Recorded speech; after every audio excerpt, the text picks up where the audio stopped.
The armed Kurdish group, the PKK, says it has killed 15 Turkish soldiers.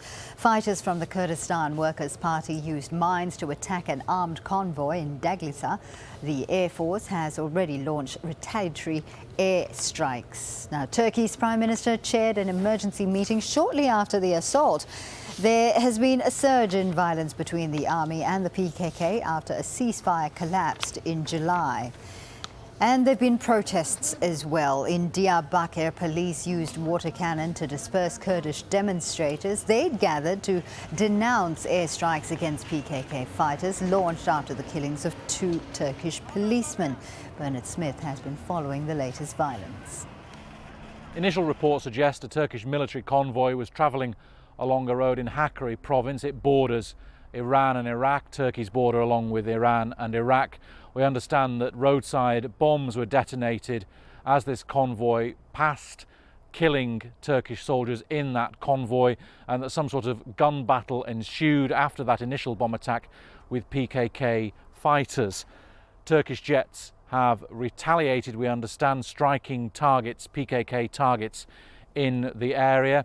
This seems like a particularly serious attack on the Turkish military since the 2.5-year ceasefire with the PKK and the Turkish state effectively collapsed mid-June, both sides blaming each other for the collapse of that ceasefire. But since then, more than 70 members of the Turkish security forces and hundreds of PKK fighters have been killed in fighting in the south and eastern parts of Turkey.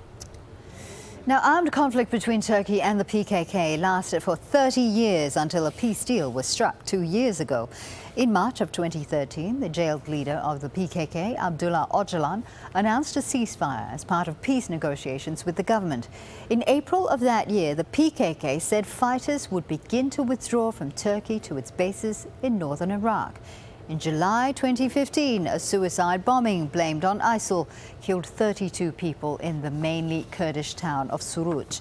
That's just inside Turkey's border. Now, Kurdish groups said the Turkish government wasn't doing enough to stop ISIL operations. Days after the bombing, the PKK claimed responsibility for killing 2 policemen in the Kurdish-majority city of Sanliufra. Turkey then launched airstrikes against the PKK in Iraq at the same time as hitting ISIL in Syria.